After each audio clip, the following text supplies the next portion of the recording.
Nuestro invitado de hoy nació en San Antonio de los Altos en 1954. Es artesano y poeta, cronista oficial del municipio Los Alias. Ha publicado varios poemarios y hoy es el escritor homenajeado del 15º Festival Mundial de Poesía. Antonio José Trujillo Cruz, bienvenido. Muchas gracias, buen día, gracias pues. Mira, poeta, ¿cómo se siente que te dediquen el Festival Mundial de Poesía de este año? Bueno, es un compromiso, sobre todo en un país de grandes poetas. Cuando me llamaron y me dijeron, bueno, pensé en muchos amigos, en muchas amigas que merecerían pues estar donde estoy ahorita. Mira, ¿cuándo te encontraste tú con la poesía o cuándo la poesía se encontró contigo? No sé si todavía yo me encontré con ella, pero no sé si ella se encontró conmigo. Nosotros nos acercamos a ella, tratamos de alcanzarla, ¿no? Pero creo que tiene que ver con la infancia. Creo que de niño, en unos poemas que mi mamá recitaba de memoria, sentí pues la valoración de una palabra que era distinta a la palabra ordinaria, que había otra voz. Creo que por allí comenzó la cosa. Ok, y de escuchar esos poemas que tu madre declamaba, a escribir uno tú mismo, a imaginarlo y plasmarlo, ¿cuánto tiempo pasó? Bueno, tal vez fue en Valle La Pascua, cuando estaba pagando el servicio militar. Por los años 70 comencé, se montaba guardia allí, era una soledad frente a la sabana. Y entonces alguien me dijo que no escribiera de la sabana, que leyera a Lazo Martín. Entonces, fue un teniente, por cierto. Y yo, no, pero cabo, no se ponga a escribir. Sobre esto ya escribieron. Ah, bueno. Y pareciera que sobre todo lo que uno quiere escribir ya se escribió. Pero hay algo, siempre hay una experiencia individual que puede aflorar en un momento dado. Y me atreví, escribí después de salir del ejército unos poemas que me publicaron en Los Teques, los muchachos de allá, de la revista Renacimiento, y de ahí me gané una bolsa de trabajo en el CELAR y tuve pues la suerte, el privilegio de oír todos los viernes durante un año al poeta Juan Sánchez Peláez. Imagínate. Y ahí comenzó pues esta disciplina de leer al país, sobre todo leer a los poetas que ya habían escrito. Entonces tu primer poema fue un poema de recluta. Sí. ¿A ti te reclutaron o tú mismo te inscribiste? La poesía me reclutó. No, a mí me reclutaron. ¿Ah, sí? ¿Tú caíste en una redada? Sí. ¿Cómo fue eso? Eso fue en el Nuevo Circo. Yo venía de Cabima con un morral, con más libros que ropa. Y bueno, tomando café en la mañana allí, me pidieron cédula. Y ¿la policía? Vestido de civil. Y allá hacia la Fuerza Armada estaba el autobús. Y bueno, ¿eran militares? Militares, sí. Y entonces me acuerdo que el policía le dijo al otro, el portugués tiene cédula venezolana. Y de ahí a Valle La Pascua. Tuve 2 años en... ¿No hubo derecho a pataleo? No. Además la pasé muy bien. ¿Verdad? Sí, fue muy divertido. ¿Te quisiste escapar alguna vez de la recluta? No, nunca. Nunca. No, muy disciplinado. Muy disciplinado. ¿Te acordarás de ese primer poema, Antonio? De ese poema, sí. Se llama El Teniente Matapájaro. Quisiera no hablar de eso. ¿Por qué? Porque la imagen es de un teniente medio loco que estaba allí, que practicaba puntería matando pájaros. Y entonces, siendo recluta, tuve un problema con él. Pero sí te acuerdas del poema completo. Sí, del poema no me acuerdo. No te acuerdas. Porque el poema es muy malo. No te quieres acordar. No, es muy malo. ¿Y de cuál sí te acuerdas? El poema que le dediqué a San Antonio de los Altos, que es el lugar donde yo nací. ¿Te lo puedes lanzar ahorita? Bueno, tengo como unos fragmentos, ¿no? Pero a ver. El poema tiene... El nombre es el nombre indígena de San Antonio de los Altos. ¿Cuál es? Gulima. Gulima. Radio Gulima funciona allá. Sí, allá está. Lo tomaron del nombre original de la zona. Del poema. ¿Del poema, sí? Sí, porque la palabra la encontré en un libro de Lucas Guillermo Castillo Lara, un libro titulado Una tierra llamada Guaycaipuro. En una segunda o tercera versión que él tiene del libro, introdujo esa parte. Y bueno, me enamoré de la palabra por un tiempo y tuve una columna en un periódico local que se llamó Gulima, hablando ya como cronista de San Antonio de los Altos en relación a esa toponimia, porque es la que nos daba como un sentido indio, indígena del lugar. En San Antonio la historia comienza con la fundación de la ciudad o del pueblo o de la aldea, pues, en 1683. Pero las figuras son las 40 familias canarias que fundaron el pueblo y el marqués Juan Mijares Solórzano, el que entregó las tierras a los colonos. Entonces la historia comienza a partir de ahí. Es como con ¿Tú eres descendiente de esos canarios? Claro, por supuesto, directo. Sí. Entonces la historia oficial, ya en mi condición de cronista oficial de la ciudad, descubrí a través de una toponimia, de un vocablo, que la historia está más allá del hecho histórico que siempre el marqués de Mijares, las 40 familias, pero no, donaron las tierras. Pero la historia previa, antes de los españoles. Un poco lo que ha ocurrido con el país, o sea, Colón y para acá, no, y los pueblos ancestrales.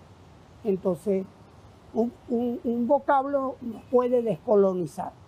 O sea, a través de una palabra podemos conectarnos con una historia mucho más antigua. Por ejemplo, Gulima. Gulima en el caso mío. Que ese es un vocablo de los indios Caribe. teques. Sí, es un vocablo caribe. Los pobladores de los Altos Mirandinos, los teques, los arbacos, y bueno, sus vecinos, Quiriquires, Caracas, todos. ¿Qué significará Gulima? Le han dado muchas versiones. Entonces, como el imaginario popular, uno dice lugar de la niebla, otros dicen que no es Gulima, que es Acurima, porque en la lengua caribe la G no, que es la otra palabra. Entonces, en fin, muchas cosas. Lo importante es que eso generó un diálogo dentro de la ciudad y ya no se ve la historia a través de los colonos, sino a través de un espíritu. A esa palabra fue a quien le escribí el poema. Trato de recordarlo.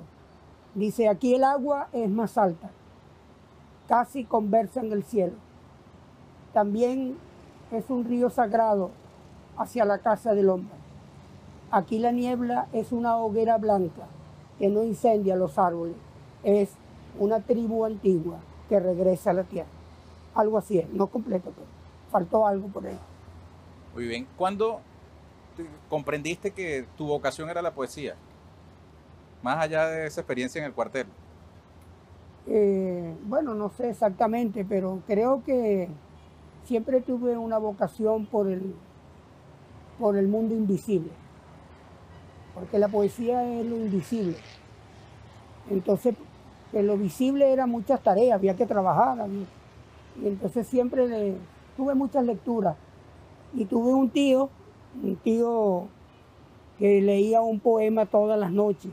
Nos obligaba, él como era de izquierda y no quería ir a misa, él descubrió que la poesía era una religión. Después me lo dijo Eugenio Montejo, me lo han dicho muchos poetas, pero a mí me lo dijo mi tío. Pasa que como a él nadie lo nombra, pero bueno. Entonces él dijo: hay que leer un poema todas las noches antes de cenar. Y entonces para mí, por eso la poesía es como una religión. Mi mamá recitaba los poemas de memoria y mi tío los leía para no ir a misa, porque entrar a misa para él era como traicionar a sus compañeros de lucha. Una parte de la historia ha sido recogida en verso. Por ejemplo, las crónicas de Juan de Castellanos. De Juan de Castellanos, ¿no? Sí, cómo no. Dicen que en ese tiempo, como había mucha, digamos, memoria oral, era mucho más fácil recordar, digamos, las crónicas rimadas que las crónicas en prosa. Sí, ¿no? bueno, estamos hablando del siglo XVI. Entonces, en el siglo XVI, inclusive los que escribían como se habla. O sea, no había el concepto del escritor, eso de meter las patas debajo de la mesa. O sea, ellos estaban en primer lugar comunicándole al rey. Estaban dando un informe. Y bueno, entonces los cronistas de India son muy importantes para la interpretación, tienen mucho de cómo se habla. Y tardó siglos en volver a escribir como los cronistas de India. Y lo hizo Juan Rulfo con Pedro Páramo, y lo hizo Miguel Ángel Asturias con las leyendas de Guatemala, y lo hizo Guimarães Rosa con los brasileños en el Gran Certado Vereda. Entonces, en ese viaje de la lengua, aprendemos pues a valorar la oralidad como una herramienta para la defensa. Y fíjense, a veces nos dicen don Andrés Bello, que no estuvo en ningún campo de batalla. Y ese peligro, no, pero él mató a un español. Dice, ¿cómo? Que don Andrés Bello sí mató a Antonio Nebrija. Él mató al que le entregó la gramática a los reyes y dijo, he aquí la gramática de un imperio. Pero después viene un caraqueño y escribe pues una gramática para los americanos. Por lo tanto, Andrés Bello mató a un español, que era Antonio Nebrija. Por cierto, emigrante a Chile. Sí, como no. Bueno, ellos lo consideran chileno. Y bueno, está muy bien porque pertenece a la patria grande. Pues. Si algún de la generación de los libertadores hay un triunfo real, es el de Andrés Bello, puesto que podemos hablar con muchos pueblos de América. Mira, Antonio, me contabas antes de iniciar la conversación que el Festival Internacional de Poesía este año está muy bueno. ¿Puedes compartir eso con quienes nos escuchan? Que todo pulpero alaba su queso, ¿no? Así es. Entonces, cuéntanos, pero danos detalles. Bueno, vi el programa anoche, entonces vimos el documental sobre mi delirio sobre el Chimborazo, que es el verdadero 199 años 199 de esa años, pieza.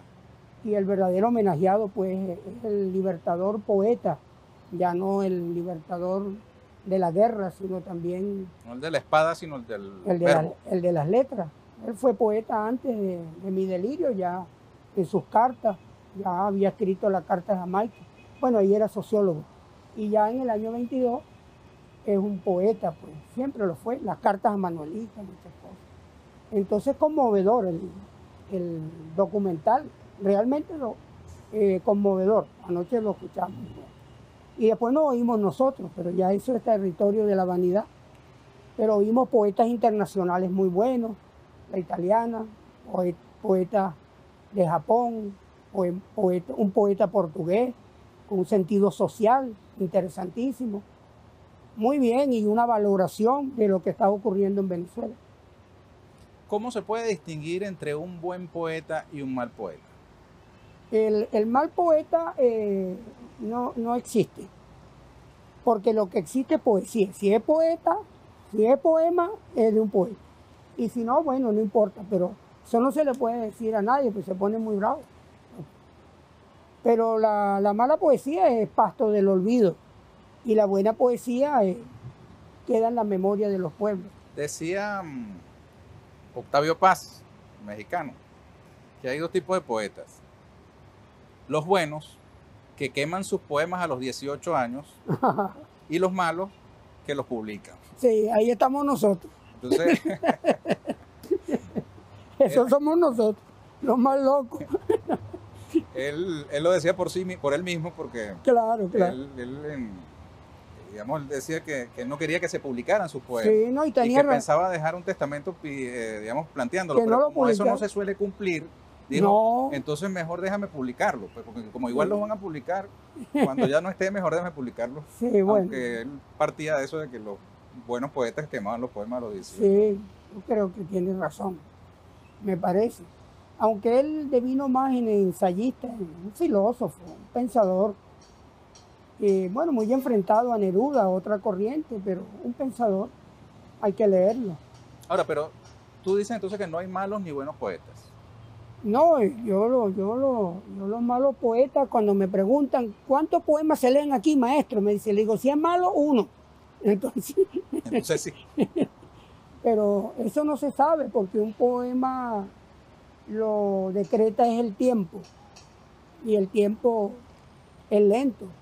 En el arte hay cosas que no son comprendidas en el momento en que aparecen, por ejemplo la Torre Eiffel. Sí, muchas cosas, que el tiempo es quien lo depura, lo decanta. Como el vino. Como los vinos, que necesitan silencio para construirse, para hacerse. Y la poesía yo creo que se parece mucho al vino. Necesitan oscuridad y silencio. Si el lugar donde los mostos se están fermentando es silencioso y hay oscuridad, dice que el vino es más puro, más claro. Y algo de eso debe ocurrir con la palabra. No faltará quien diga que a la poesía también le hace falta el vino. No, no hay poesía sin vino. Nosotros ahora hemos apelado al cocuy, que el vino se ha puesto caro. Pero el cocuy no ha resuelto, que es el vino pues ancestral. En las motivaciones de un poeta siempre tiene que estar presente el amor. El amor en todo. Lo dijo Digo, un poema de amor es una redundancia. No, no lo creo. El amor nunca redunda. El amor es bueno hasta con tropiezo. Eso no importa. No tiene, no son terminologías, sino que lo dijo José Martí muy bien.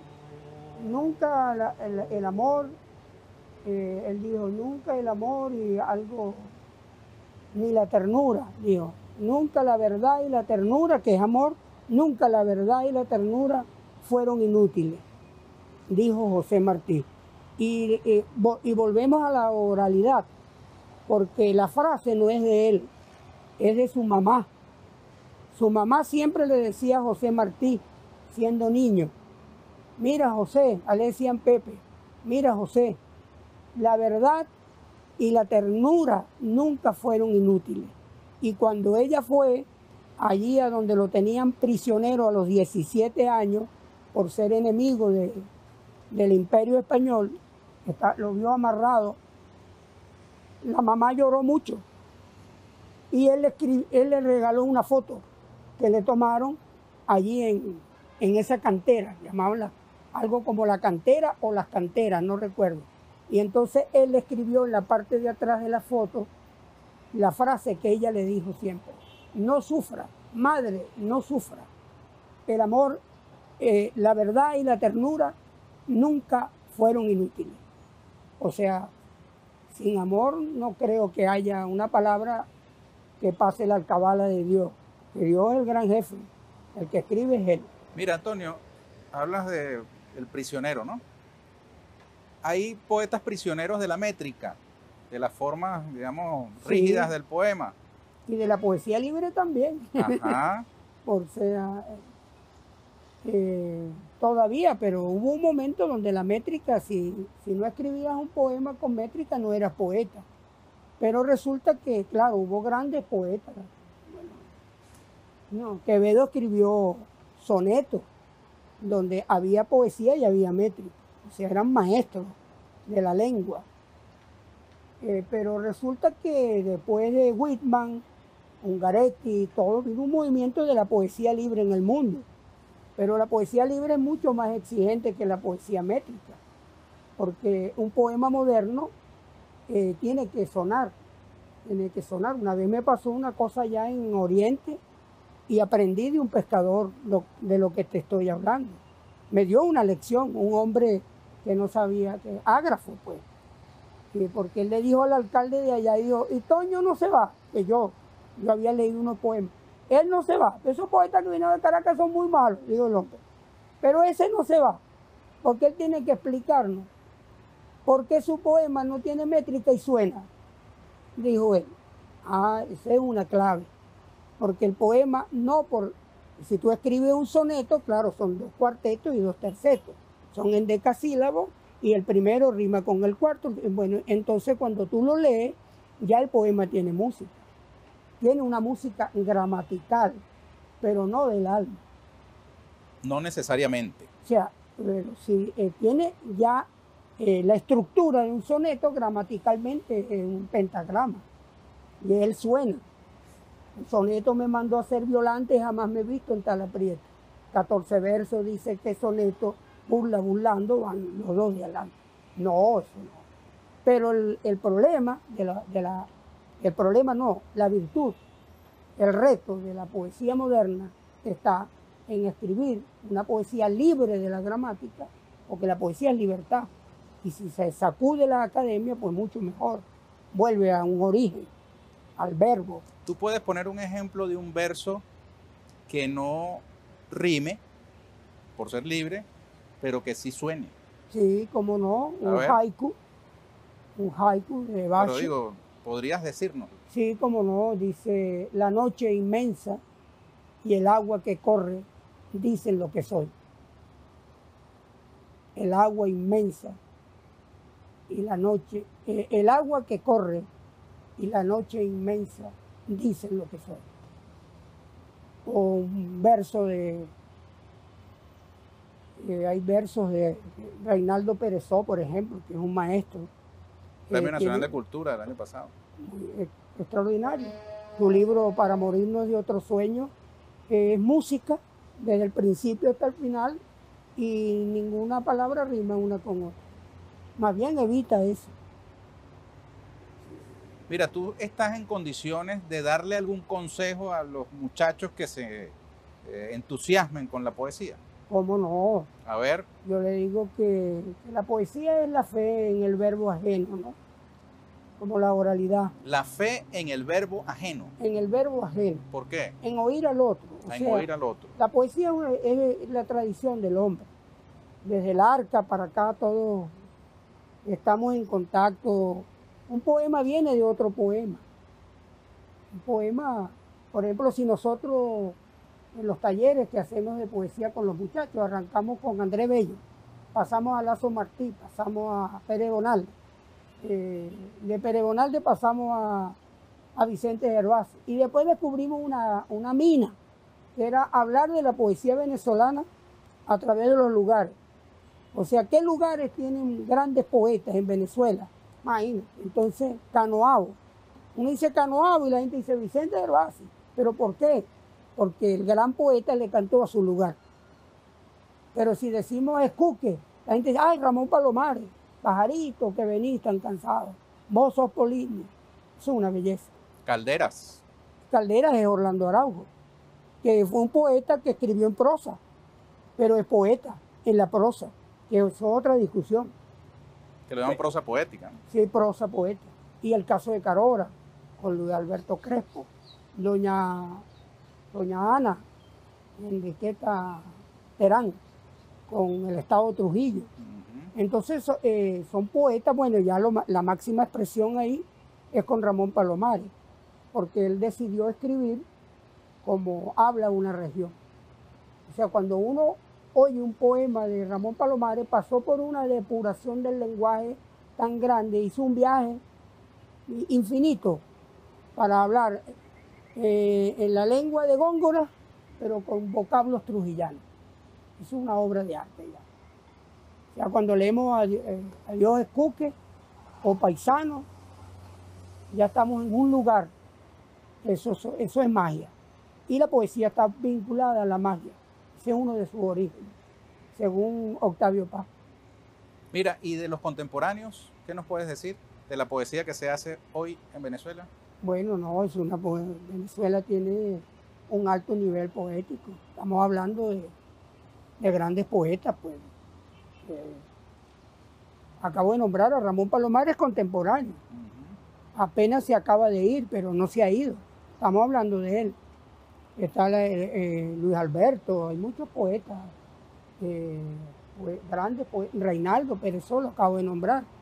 Juan Calzadilla. Juan Calzadilla es un pensador, pues, un poeta que escribe talleres de poesía. Yo, volviendo a la pregunta que me hiciste, yo a los jóvenes les recomiendo leer a Juan Calzadilla, porque cada libro de Juan es un taller de poesía, como ir al CELAR, pues, y hacer a él lo leen mucho. A los jóvenes no hay que decirle que lean a Juan, porque los jóvenes leen a Juan, mucho, lo leen. Juan Sánchez Peláez es uno de los grandes poetas de la lengua, con una obra breve pero extraordinaria. Y tenemos poetas, pues, como Alejandro Olivero también, poetas que yo leo, el mismo Rafael Cadena. Mira, de los participantes internacionales del Festival Mundial de Poesía, ¿qué nos puedes decir? ¿Qué nos puedes resaltar? Bueno, yo no, en verdad los estoy conociendo, me los están presentando ahorita. Yo creo que en relación a eso debemos oírlos esta semana, estar muy atentos. Yo había leído el de Japón, porque participé este año en el Festival de Poesía de Medellín y él leyó allá. Eso queda en YouTube y después uno lo puede, es como una biblioteca moderna. Y entonces uno puede revisar a los poetas. Yo estoy muy centrado en la poesía venezolana y latinoamericana, en verdad. De los latinoamericanos, ¿qué puedes resaltar? Bueno, imagínate, los clásicos, pues, César Vallejo, un poeta que me sigue conmoviendo, pues. Poeta Pacheco, el mexicano, muchos poetas latinoamericanos, argentinos, tienen Molina, Enrique Molina, y ahorita hay otro, el apellido Mujica también, no es Enrique, es otro, muy bueno. O sea, cada país tiene sus poetas, no hay país sin poeta. O sea, sin poesía no existe, no hay nación. Podría decir que es un elemento constitutivo de la nacionalidad. Sí, porque es la parte, exista poesía en una nación. Es la parte invisible de una nación, que es el espíritu. Sin espíritu no hay nación. Entonces los poetas son sumamente importantes. Hay una... Sino que le pregunten a los portugueses, que el día nacional de ellos es el día de Luis de Camões, el de las Luciadas. Ellos tienen como día nacional a un poeta. Bueno, fíjate que sin ánimo de interferir en asuntos internos de un país soberano, yo me atreví ante los ministros de Cultura de eso que llaman Iberoamérica, ajá, a sugerir de algún modo que España bien podría celebrar su Día Nacional el 26 de septiembre, que es el nacimiento del gran Cervantes, que nos une, en lugar de celebrarlo el 12 de octubre que nos divide, ¿no? Sí, no, el 12 de octubre es un disparate, pero lo que pasa es que eso se convirtió en una herramienta de la dominación. El 12 de octubre, bueno, hasta el presidente nuestro le mandó una carta al rey de España allá, que no tiene nada que ver con la carta, porque hay otra carta famosa, está la que nosotros le mandamos ya y la que le mandó un conquistador. Hubo un conquistador que le dijo al rey que si quería oro que viniera a buscarlo. Entonces ese es el tirano Aguirre. Hay cartas famosas, pero el 12 de octubre en verdad es un día oscuro para la historia de la humanidad, porque no es ningún descubrimiento, es la invasión, es el aborto a una civilización que se estaba desarrollando en esta parte del mundo. Entonces deberían quedarse callados con eso, pero no, porque ellos insisten en el 12 de octubre y hay que tener mucho cuidado con eso, porque eso está muy bien pensado, porque ellos tienen un plan de regresarnos al siglo XVI, volver a un proceso de conquista, y por eso han insistido mucho en desacreditar a Venezuela ante el mundo para borrarnos como país y convertirnos en territorio, lo que han hecho con algunos pueblos árabes. Eso es un plan macabro, pero se le ha puesto la cosa difícil, porque en los laboratorios de los borradores de pueblos hay unas alarmas. Cuando tienen un escollo, dice, mira, no podemos borrar aquí. ¿Qué pasó? No, un señor que se llama Simón Bolívar, y chilla la cosa. No, y entonces sale Andrés Bello, sale Miranda, entonces sale Simón Rodríguez. Es un escándalo cuando tropiezan con Simón Rodríguez. Bueno, entonces borrar un país, los imaginarios ancestrales, ellos tienen un plan. Yo estoy convencido de eso. Y creo que es una ecuación simple y no entiendo algunos sectores de mis contemporáneos que no lo quieren, porque no es una cuestión difícil de entender. Creo que más bien hay como una irresponsabilidad histórica.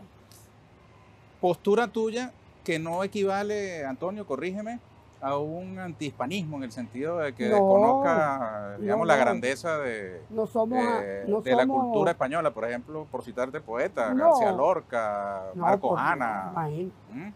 Antonio Machado. Antonio Machado. Fue uno de los primeros poetas que leía mi tío. O sea, caminante no hay camino. Sí, pero esa es la otra España. Esa no es la España. Monárquica.